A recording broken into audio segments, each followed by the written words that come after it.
Welcome back to a new episode of Go Chat. We are on episode number 3. Thank you guys for all the support. I am live in my cottage at the Thousand Island Park. That's why I'm wearing the sunglasses. I'm on vacation. I'm chilling. Beautiful weather. But always Goat Chat comes first. That's why we are going to start out this new episode with the Go to the Number, which we introduced last week, where we all picked Derek Jeter for our second episode. We're on the third one, so now it's the Go to the number 3. I'm going to swing it over to Mike. He's going to tell us who his go is. Okay, well, number 3, it's pretty obvious. It has to be Babe Ruth, one of the best baseball players of all time. He's just an absolute beast. Third on the home run list, 10th in batting average, second on the RBI list. I mean, he had 342 for his career. What more can you ask for him? He's just an absolute beast, absolute stud. And, yeah, I mean, he's the obvious number 3. No one comes close. All right, I'm going to throw it to Connor. So I'm going to disagree with Mike here. It's not as obvious as you may think. I'm a Yankees fan, but I mean, I'm going to go with NASCAR. I'm going to go with Dale Earnhardt. This guy, he started racing in 1975, and he finished racing in 2001 when unfortunately he had his life taken on a race car track. But I mean, over his career, he had 76 wins. He won 7 NASCAR championships. He finished in the top 5 in the race 281 times and finished top 10 428 times. The sport of NASCAR would not be the same today if it wasn't for Dale Earnhardt. He is the best number 3 in sports history. Tommy, who are you going to side with? Well, I'm going to have to side with Mike on this one. I mean, one of the best players – I know. One of the best players. Be right. What can you say? What? You like to be right. What can I say? Go ahead. Well, that is true. And, you know, Babe Ruth, Mike covered most of it, but he's very versatile as well. Obviously, Mike said he hit 342, third all-time in home runs, but he was also a pitcher before he came over to the Yankees, won an ERA title, and he was a 7-time World Series champion. So he was a winner too. So it's hard to pick anybody else except Babe Ruth. Matt, are you going to pick the right person? I am, Connor. I was thinking Dwayne Wade, and then I went to Allen Iverson. AI, great guy. But I'm going to have to agree with you, Connor. I think Dale Earnhardt is the greatest ever. Where 3? I mean, I guess it's NASCAR, but he still was the number 3. And he's probably the most influential one. After his crash, obviously, there was many changes in NASCAR to make it much more safer. And I think that his career was greater than Babe. I mean, I'm not a baseball guy, but I know Babe Ruth was great. I'm not saying he's not great. I just think that I'm going to side with Connor here and that Dale Earnhardt is the greatest to wear number 3. I think back to my go to the week last week, who was Ryan Newman, who survived a crash at the course that Dale Earnhardt died at. And say Dale Earnhardt didn't have that accident and safety precautions weren't the way it was, and we would be talking about Ryan Newman, who died instead of Dale Earnhardt. So, I mean, yes, his death was tragic, but it also brought such a safer perspective onto the sport of NASCAR. And, I mean, he has left his trace on NASCAR, and he will for years and years to come. And to go off of that, I just want to say that Carl Edwards also had a really bad crash of like 5 years ago. So if Dale Earnhardt didn't, someone would have died. I mean, just to put it that way. But Mike, were you going to say something? Yeah, I mean, like, I just want to say that it's kind of hard to compare NASCAR and baseball. Like, I just think baseball is just a different sport than NASCAR, and that's just what it is. You know, I mean, NASCAR, you're driving a car, which is great and all, but baseball requires more athletic ability, requires more hand-eye coordination. Listen, you have to be a very skilled driver to be NASCAR, but would you consider it on the same level of sport as baseball? Like, let's be honest. We're not comparing levels. It's not comparable. I know, but I'm saying if you want to choose go to the week, who's the best player of all time throughout all sports? I think it's really tough if you take a NASCAR driver and you compare it to a baseball player, especially you're talking about one of the best baseball players of all time in Babe Ruth. When you're growing up, all you hear is Babe Ruth, Babe Ruth, Babe Ruth, one of the best baseball players of all time. It's just what it is. Babe Ruth was elite. He was the best player in baseball for 20 years. Dale Earnhardt raced against some of the best drivers in the world. you throw out Richard Petty, you throw out Mario Andretti, you throw out all these different names who are world-renowned race car drivers, and he's beaten them 76 times. He's finished in the top 5 281 times. He's been top 5 out of 43 cars over almost 300 times. Yes, Babe Ruth can hit a ton of home runs. Oh. That's a twofer. You got to throw some soap in there. Man, Connor would. NASCAR driver. We should do like a thing where we have to put like $1 in a jar every time we swear, and then we do it. That dollar's going to be full for Connor by the end of the year. Look, go on, Connor. Babe Ruth can hit all of these home runs, and he can hit 342 over his career, but he's not driving a car 200 miles an hour. He's not beating people 76 times. He's not in a car for 500 miles. I know it's hard to compare the two sports, but I mean, we have to understand that these accolades that Dale Earnhardt has are like the best anyone's ever seen. Okay, but you can also say Babe Ruth is one of the best baseball players of all time. I mean, you can argue other people like Hank Aaron, and I understand Barry Bonds took all those steroids, but he was still one of the best baseball players ever, regardless of him taking steroids or not. The fact of the matter is he did all this without the technology that we have today. He did this with all these like older wooden bats. Like even the baseballs, they're juiced now. You know, the fact that he hit so many home runs all the way back in the day is just amazing. And I know Tommy can go more in depth with that because he understands baseball a little more than me. But he just did so much in such an early time. It was so impactful on the sport of baseball. Yeah, I mean, this is a tough one. Obviously, I understand what you guys are saying with NASCAR, but I have to tend to agree with Mike because obviously it takes more athleticism to play baseball, but you can't like discount what Dale Earnhardt did either. I mean, you know, obviously he's the best all time for NASCAR and he did a lot of incredible things for the sport there. So, you know, I think in different ways, you know, they're great in their own ways. So it's hard to kind of compare the two, but yeah, personally, I'll have to go with Babe Ruth. I think that both of these athletes are great. I think we could go on and on about it, and we're not going to make a solution here. So I think we should just go on to our next topic next. Welcome back to Go Chat. We are back after discussing the GOAT of the number 3, and we are going to now jump into contract disputes in the NFL, also off some off-season rumors that we have heard. So I'm going to start with East Rutherford, New Jersey. We're going to go to MetLife Stadium, a.k.a. Jamal Adams, out of the New York Jets. So there's been news this week that he is stalling, and there's been no real movement with a contract with the New York Jets. And being a Jets fan, that kind of hurts the heart, considering that he's one of the only good Jets or draft picks that the Jets have had in probably the last 10 years. I could see it going a few different ways. I could see him holding out the way that a few different players have had in the past. I could see him just sucking it up and playing. The thing with Jamal Adams, though, is he has such a chip on his shoulder that he thinks he deserves that much money, and there's no doubt that he does deserve more money than a rookie contract.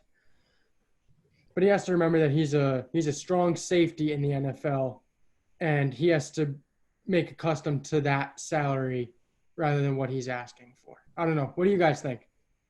Well, I don't think the thing is they haven't come out with like the exact numbers of what he's asking for, right? Or am I incorrect about that? They haven't come out with correct numbers. So right now he is making $3.5 million this year on his last year of his rookie contract.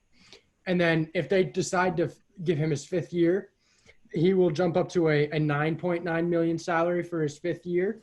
And then, I mean, if we as a NFL group allow him to hit free agency, he is going to make an insane amount of money. I think if he hits the market, he's going to sign the most wealthy safety contract in NFL history 100%.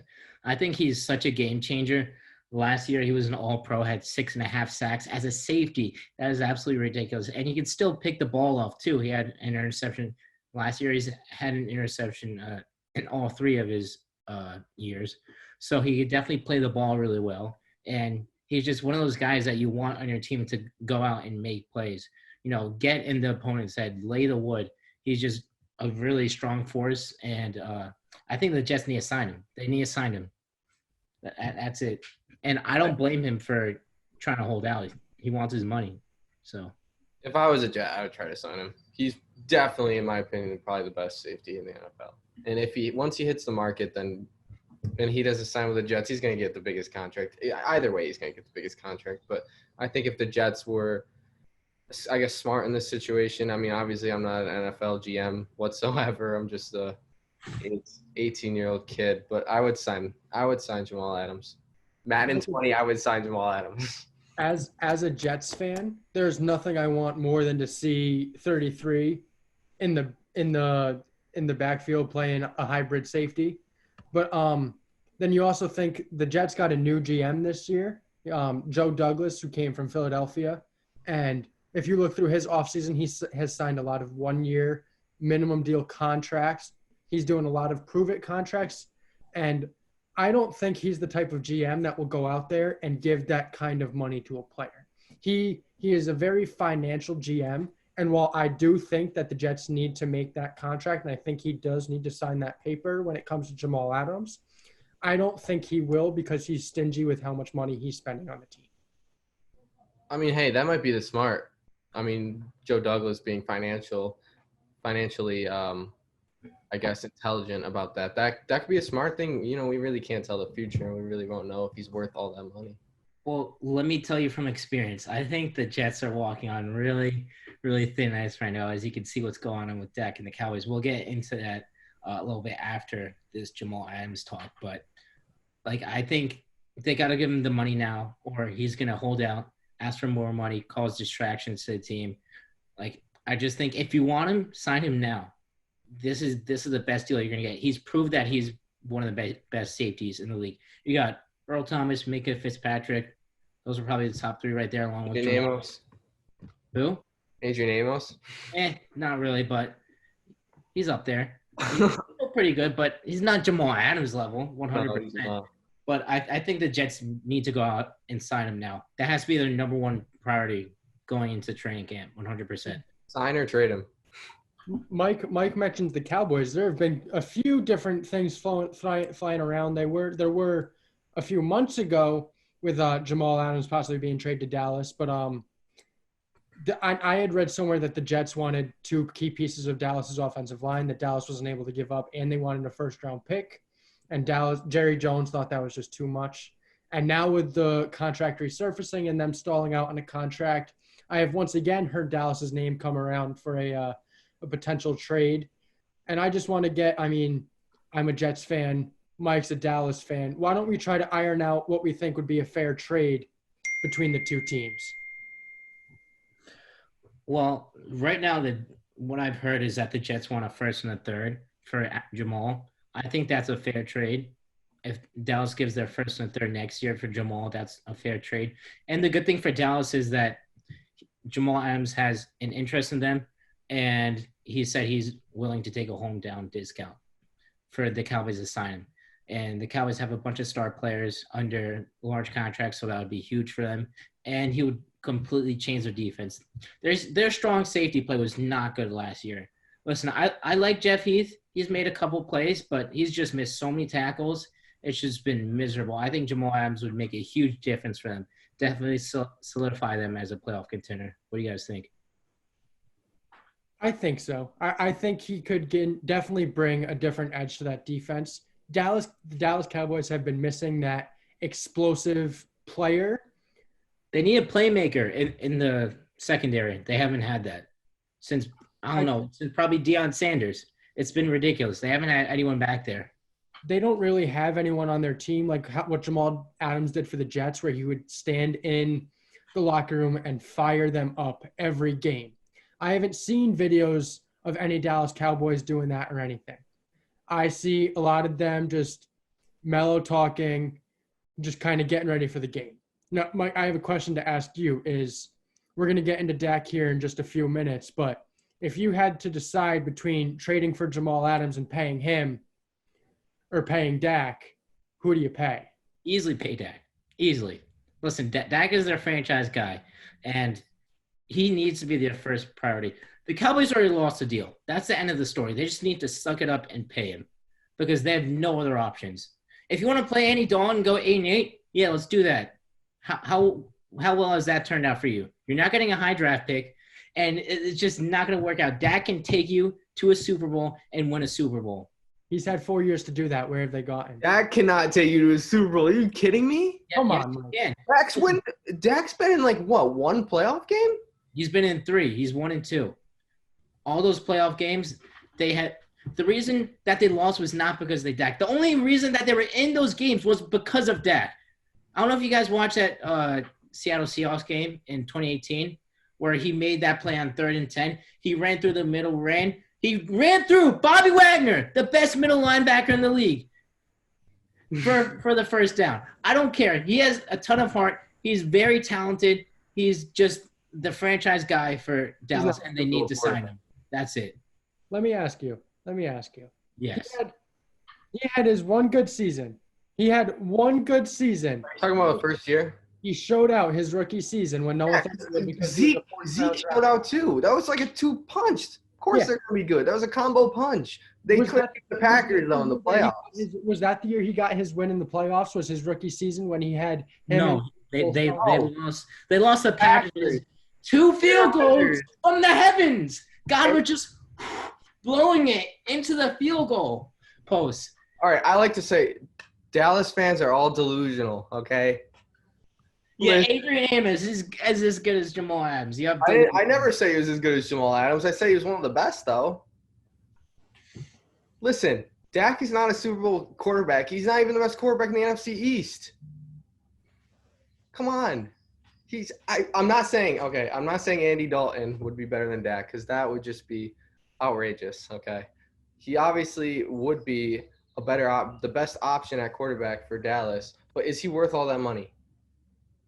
Well, money he wants. I think he is because that's just how the quarterback market works.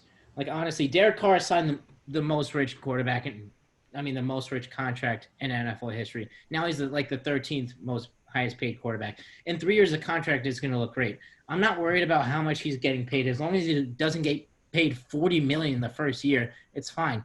Listen, the problem that they're talking about right now isn't the money. He's going to get $35 annually, and he's going to get $100 plus guaranteed. So it's all about the years. Dallas wants 5, so they have him for another year, and Dak wants 4, so you hit the free agent market again. That's the only problem. That's all they got to get through. And it's not going to happen anytime soon because the deadline is July 15th. Both sides are going to wait until one side gives in, and I feel like it's going to be Dallas because they already lost a deal. They need that. I would say it is Dallas that's going to give in because I was researching before he came live, and there are 3 other quarterbacks who recently got deals in Jared Goff, Carson Wentz, and Russell Wilson. All 4 years. And all of them reached new deals that set the market for the quarterback class, and all of them were 4-year extensions. Who was the 4th? It was Carson Wentz, Jared Goff, and who? Carson Wentz, Jared Goff, and Russell Wilson. Okay. I don't usually drink water, but when I do, I prefer Poland Spring natural water. Poland Spring. It will quench your thirst. Refreshing. Lovely. All right. Okay, well, I want to respond to you thinking that Dak isn't a Super Bowl quarterback. So when Dak was winning games, everyone was saying, oh, he's not putting enough stats. Oh, Zeke is carrying him. Then last year when he put up stats and the defense and special teams let him down the whole year and the coaching staff let him down the whole year, and he was second most in yards, 4th most in passing touchdown. He was the best deep ball passer in all of last year, better than Patrick Mahomes, better than Russell Wilson. You can look it up. NFL.com posted an article 2 days ago from Next Gen Stats saying that he was the best deep ball passer in the whole NFL. Listen, I think him and Carson are kind of neck and neck. They kind of go back and forth between each year. I mean, obviously Carson won the division last year, but I think Dak was better. I think if Dak wasn't hurt for that last game and he didn't miss that throw to Tavon because of his hurt throwing shoulder, then they would have won that game. But the coaching staff let him down. And they got new coaching staff. Now we'll see what he can do this year. I think they could turn around. I don't want to go too far ahead because, again, they're the Dallas Cowboys and they've just broken my heart so many times. So I don't want to get too ahead of myself. But I think Dak is more than capable of winning many, many games for the Cowboys. I want to tell you something right now. If Dallas does make it to a Super Bowl and they win, it's not going to be because of Dak Prescott. It's going to be because they have Mike McCarthy as a coach, and it's because they have Ezekiel Elliott in the backfield with Amari Cooper and CeeDee Lamb on the sides. I'm going to tell you right now, don't get your hopes up about Mike McCarthy. He went to one Super Bowl for the Packers, had arguably the best quarterback of the decade. And well, I think Mike McCarthy helped develop him. I mean, he had 3 years before he started. He totally fixed his release. He totally changed his release. I think Mike McCarthy played a big part in Aaron Rodgers being who he is today. I mean, can you argue that? No, you can't. So I think Mike McCarthy, Dak is still young. He still has room to improve. So I think he – there. Didn't Brett Favre have something to do with Aaron Rodgers?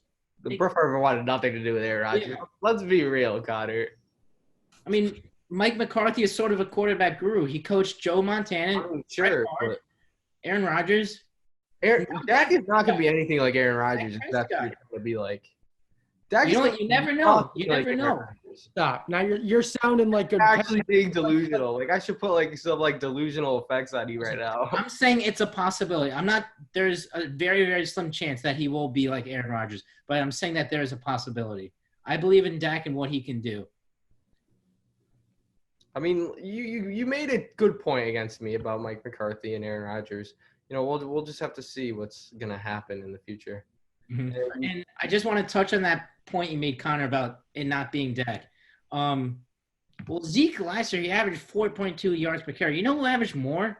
Carlos Hyde. The rookie running back, the backup behind Zeke, averaged 5.2 yards per carry in Dallas. Tony Pollard is better than Zeke.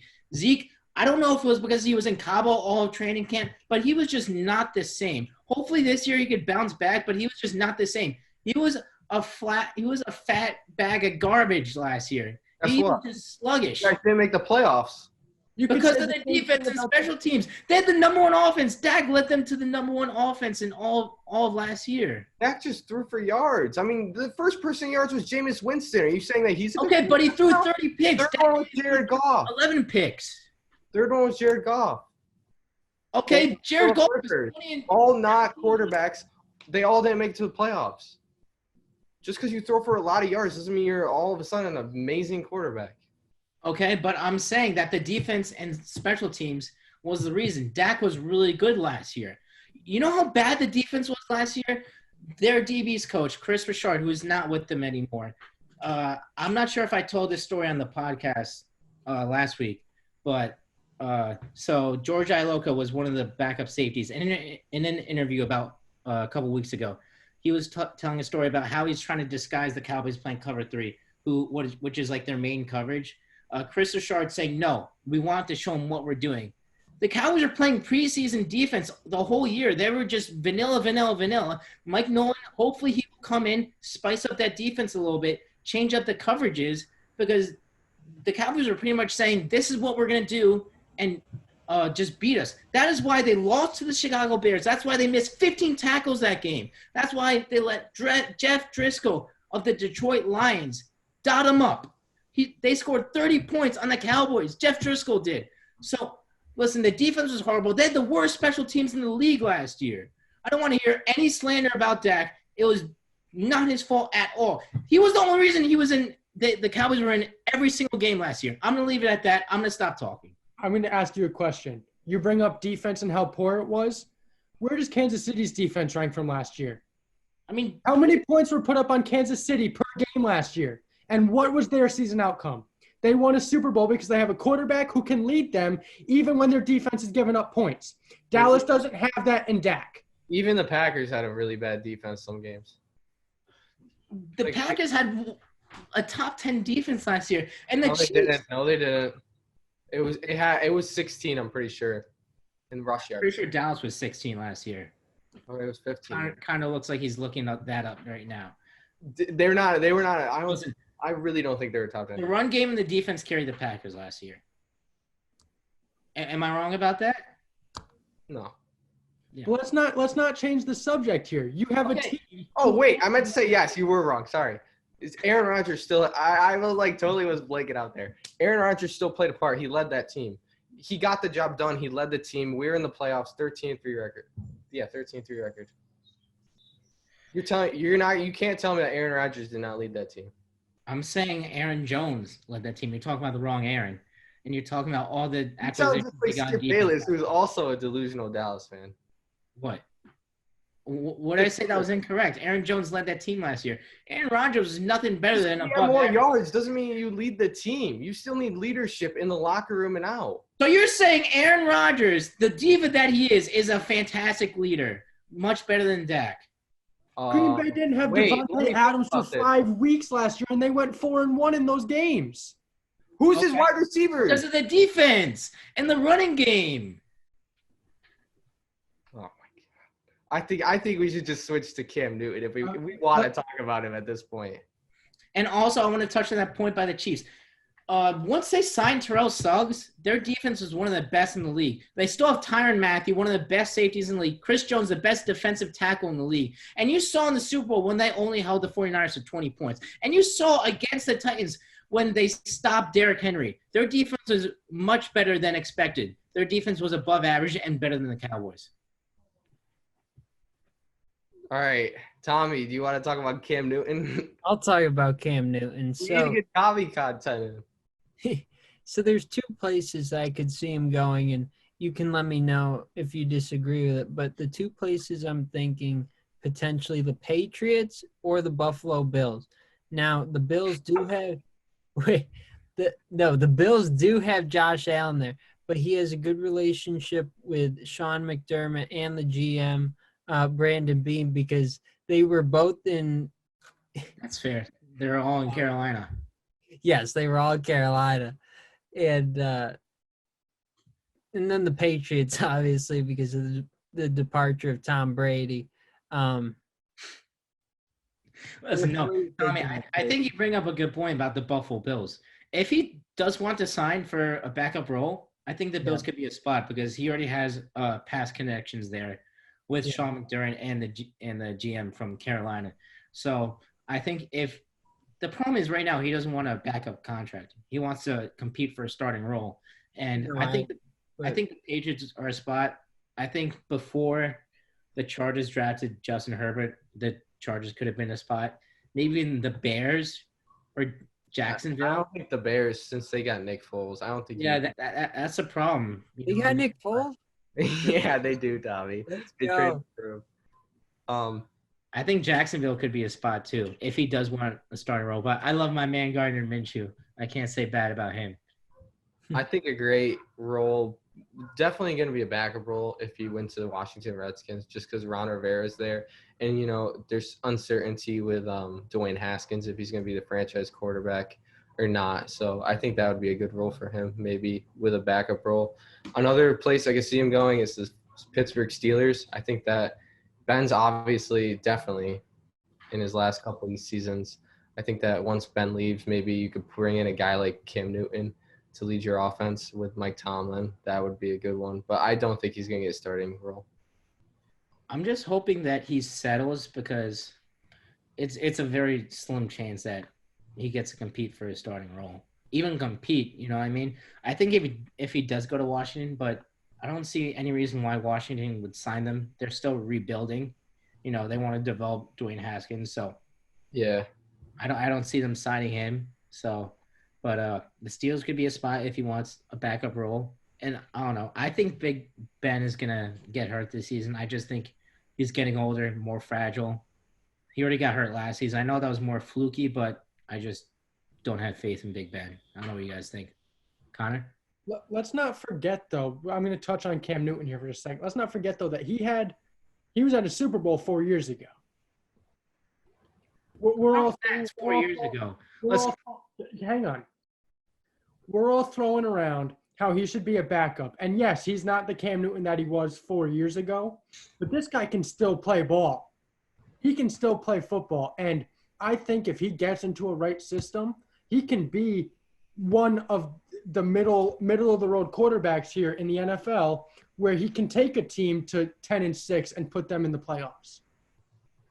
I 100% agree with you.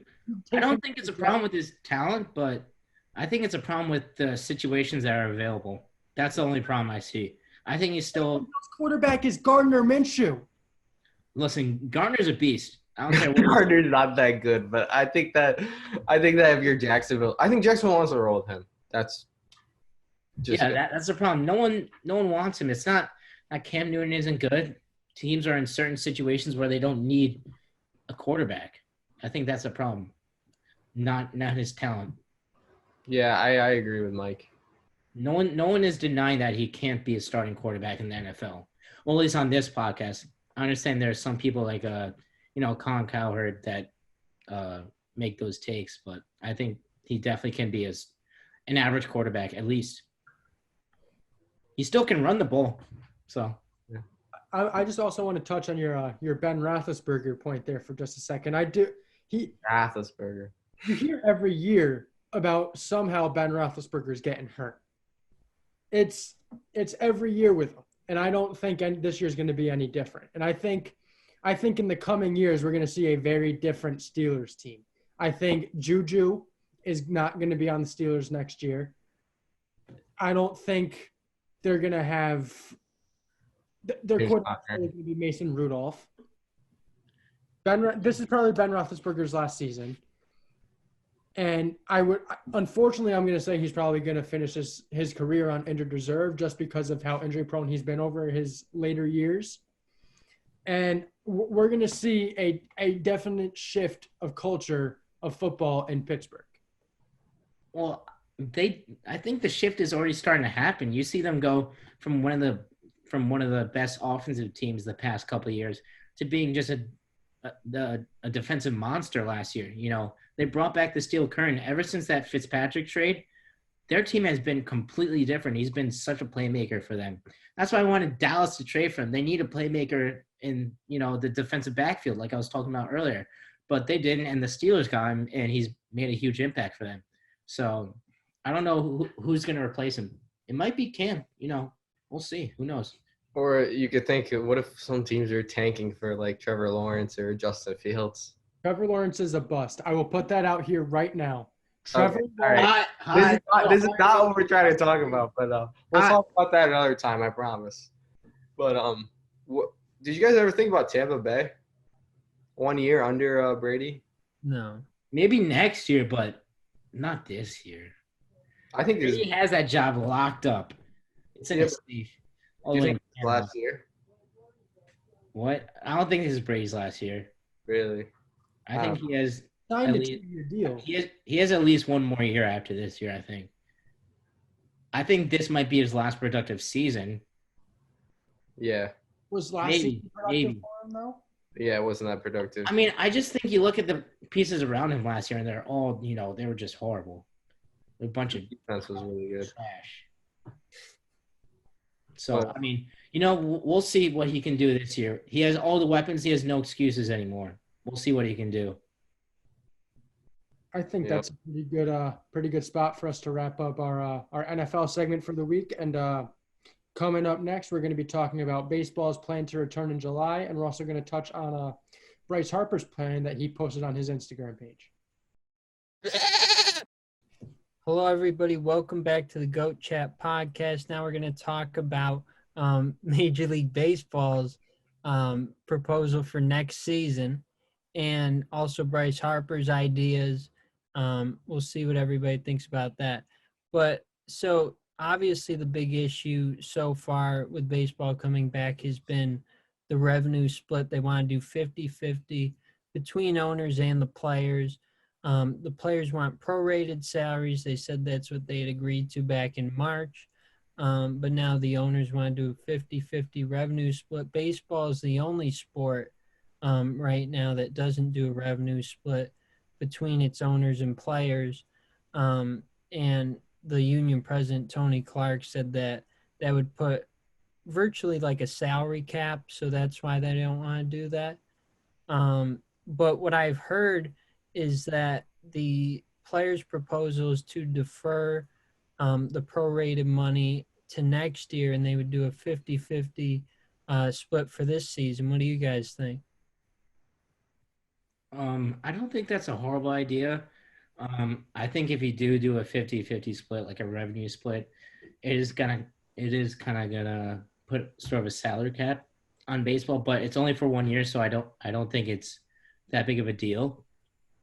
But I think it's a good idea, and I think an 82 game season is probably the best idea right now, given how much time we've already lost.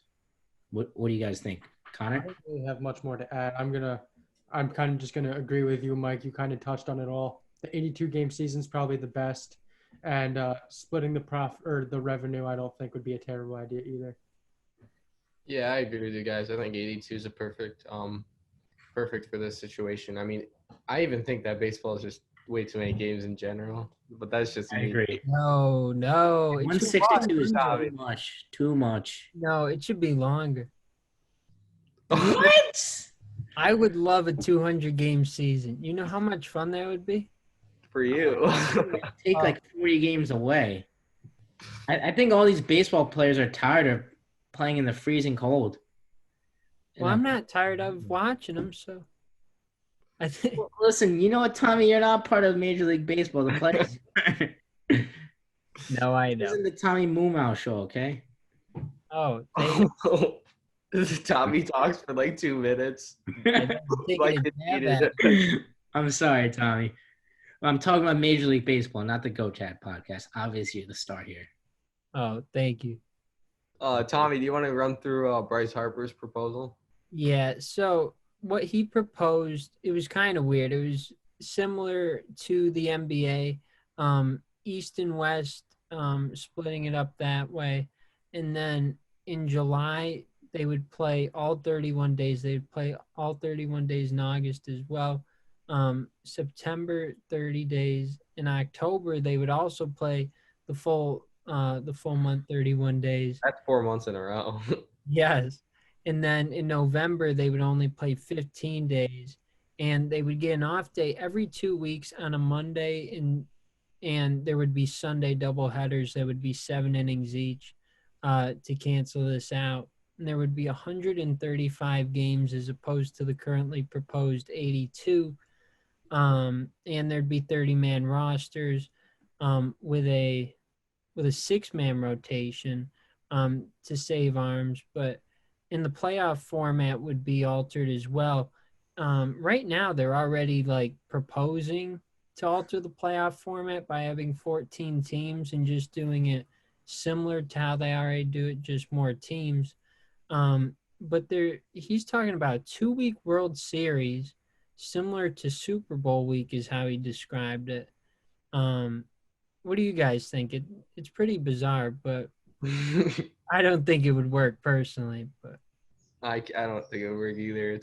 I love Bryce Harper. Hear me out here for just a second.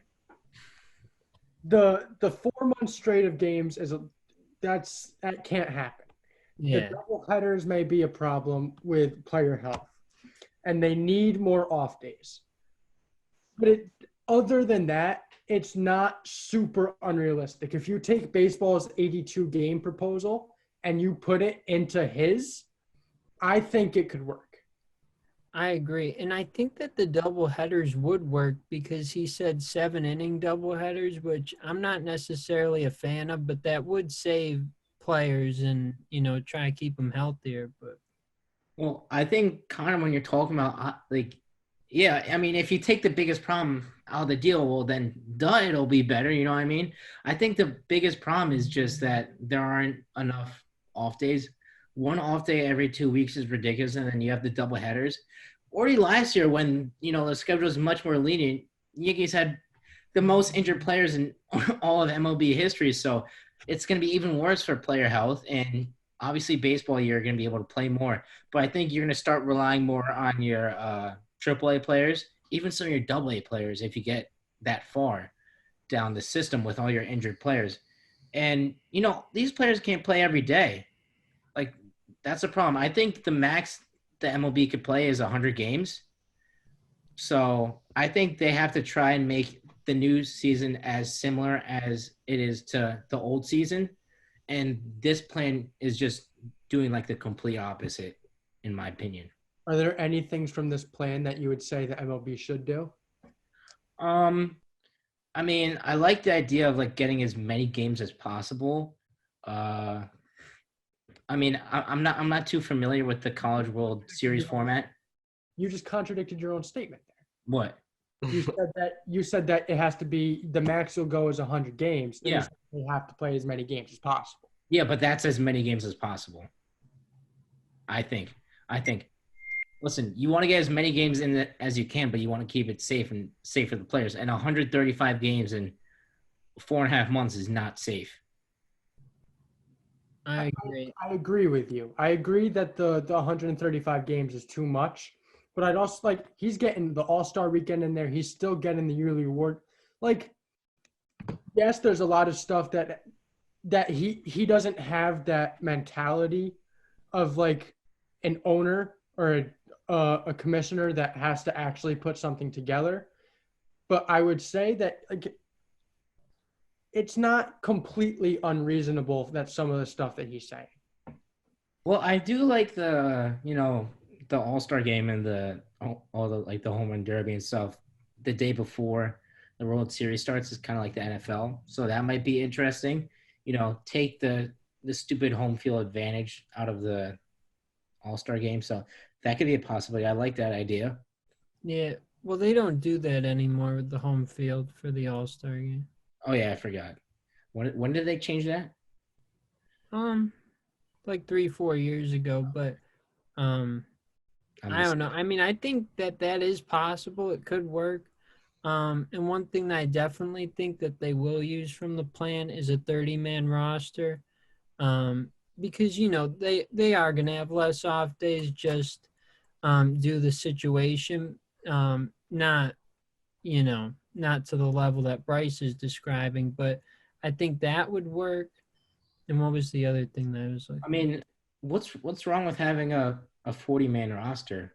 Just keep your playoff roster for the whole season. I don't think there's anything wrong with that. You don't have to keep 40 players up. You know what I mean? It's just you can't have 40 people all piled into a dugout. I mean, they do it during September. Yeah, but they don't have the coronavirus other years. Oh, yeah. Well, I don't even know if they're going to be in the dugout. They might be sitting in the stand 6 feet apart. So. No, and you're right. I mean, it is possible. And one thing they've talked about too with the other proposal is having a 20-man taxi squad that would travel with the team. And I think that's more likely. That's just it's so weird to think about. I'm sorry. Oh, okay. Yeah. I mean, I don't think this has ever happened before, so yeah, it's weird. All right, Matt Cain proposal right here. We play one inning, and we let the Astros pick who wins the rest of the game. The Astros get to pick who wins the rest? Yeah. That's beautiful. Listen, once again, the Astros were completely in the right. They were just utilizing their Don't even get me going. Let's not get going on this. Okay, well, I think that kind of wraps up the MLB. Mike blew up over the Cowboys. Oh, yeah. We don't need 2 blow-ups in one day. Listen, I love my team. What can I say? We all love our team. Any Dak slander around here. Listen, I'll take Chris Richard slander the whole day. Same with Jason Garrett in that first episode, Connor. I love that, but not today. So what do you guys think? That wraps it up, right? I would say so. Yeah. Okay, well, we're going to move on to a little speed round we have next. We're going to talk about the upcoming celebrity golf matchup with Peyton Manning, Tiger Woods, Phil Mickelson, and Tom Brady. See you in a bit. We are back. The Go Chat podcast is back. We are going to quickly go around the call, and we're going to talk about who we think will win the celebrity golf matchup. So what team do you guys got? You got Team Peyton or Team Tom? Tommy, what do you think? Team Peyton for sure. He's got Tiger Woods with him, so that's who I'm gonna go with. Okay, Matt, Peyton. Peyton, Connor. I'm going to join the rest of them in Peyton. Although when Tiger and Phil played on their own 2 years ago, it was Phil that came away. I think Tiger pulls it out this year. I think it's less about Tiger and Phil. I think it's more about Brady and Peyton. I think just because of how much off time Peyton has had, he's been much more available to golf. So I think that will benefit them. But, we'll see. Like, you never know what's going to happen. So I'm going to have to stick with Team Peyton. So now that we got that out of the way, let's move on to our GOAT of the week. You guys know it. It's our signature segment. We're going to pick a player that we thought did something outstanding for the past week in the world of sports. So let's start off with you, Matt. What do you think? Who's your GOAT of the week? I'm just going to say last week, Mike won last week. Yeah, so that's right. Leaderboard. Mike and Tommy both have 1 point. Me and Connor are at 0. But Erling Haaland. I'm sorry, I mispronounced that last episode. My friends tore me apart. Erling Haaland. Well, my go to the week is Ben Roethlisberger this week. 6 days ago, he posted the video of him. It was kind of funny because, like, his beard, he said he would shave his beard once he could throw a pass to one of his teammates. And, this guy was looking homeless. I mean, his beard was like that big. And then it showed a video of him throwing to James Conner, Ryan Switzer, and Juju. And, we talked about him earlier with his injury and his injury proneness, but I'm just hoping he's a great quarterback, and I love watching great quarterbacks. So I'm hoping that he can make a good recovery and save Juju's career. I mean, that's why Juju is so excited. So that's my go of the week. Okay, great. Tommy, who's your go of the week? Well, I'm going to have to go with one of the most iconic people on the planet today, Mr. Luke Voit, first baseman for the Yankees. Matt never heard of him prior to today, but so in the off season, there was this teacher. I think his name was Mr. Barber, and I think he had an accident in school. In his class, they reached out to the Yankees because he's a big Yankee fan, and they arranged for him to come to a Yankee game during the season, but obviously no games have been played yet. So Luke jumped onto a Zoom call that they had for their class, and he surprised him. And it made his day. So that's why he's my go of the week. Great. Connor, who's your go of the week? Mine is going to be Chad Johnson, a.k.a. Chad Ochocinco, former NFL football player. It was surfaced all around ESPN, CBS Sports, everything this week. He ordered food from a restaurant down in Florida that had just reopened, and he decided to tip $1,000 and wrote on the receipt, stay safe. You guys got this. We love you, meaning his family in general. And I mean, coming from an NFL athlete, $1,000 may not seem like a lot when you have a lot more, but him putting $1,000 into a local business that's trying to resurface and get back under their feet, I think it's a big stride in the right direction, and still shows that there's those good people out there, even if they are those athletes. So Chad Johnson's my go to the week. Mike, finishes all here. What? Finishes up here. Who's your go to the week? Well, I'm going to have to go to the Bundesliga once again. I'm going with Timo Werner. Him and RB Leipzig just beat Mainz 5-0 today. He was the hat-trick hero. He's just been such a force for them on the attack. He's one of the world's best strikers. And he had obviously, like I said before, he had a hat-trick today. He's second in the Bundesliga in goals with 24 goals. He's trailing Robert Lewandowski. So, and, he's going to get transferred to somewhere. He's going to go for over 180 million euros. So he's a big player in the soccer world, and he had a great performance today. Shout out to him. He's my go of the week. Awesome. I guess that wraps up our third episode of Go Chat. Once again, thank you all for the support. Shout out to Professor Powers. We shouted him out in the first episode. Now we're shouting him again. He's the interim dean of the Park School Communications, which is where we go to school at Ithaca College. So, just a big round of applause for him. From your former students, he's probably not watching, but might as well.